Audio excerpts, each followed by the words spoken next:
we're hearing like really heartbreaking, difficult news.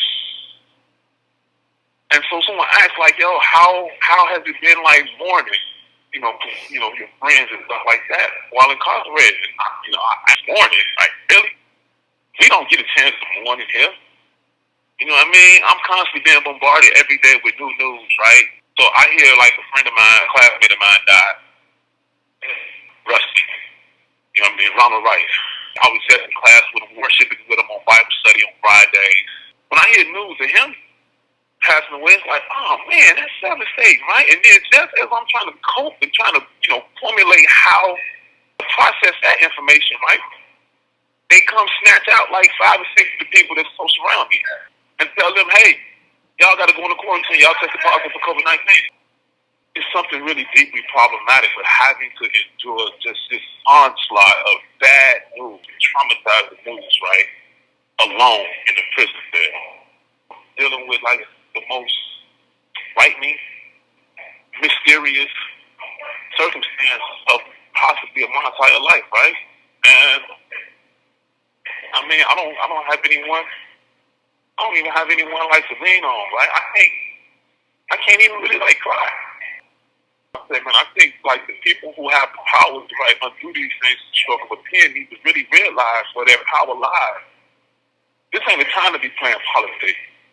You know what I mean? They want to play politics and think about their constituency. Your constituency's loved ones are in prison. I mean, if you don't want to recognize us as part of your constituency, right? Just understand that the people who you serve in the state of Illinois, loved ones, their brothers, their sisters, their fathers, right? They are falling ill inside of a prison, right, where none of the guidelines that have been issued by the CDC are capable of being enforced.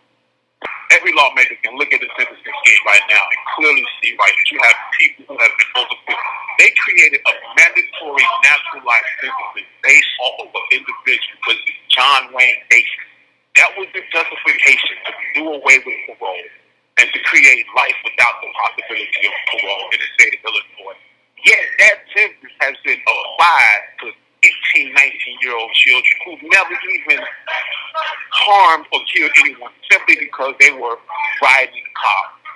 And so every lawmaker can look and see how these policies that were created throughout the 80s and the 1990s have disproportionately affected the lives of so many people in a way that's been completely unfair. And they've had opportunities to correct that, right, through awareness ways of raising effort,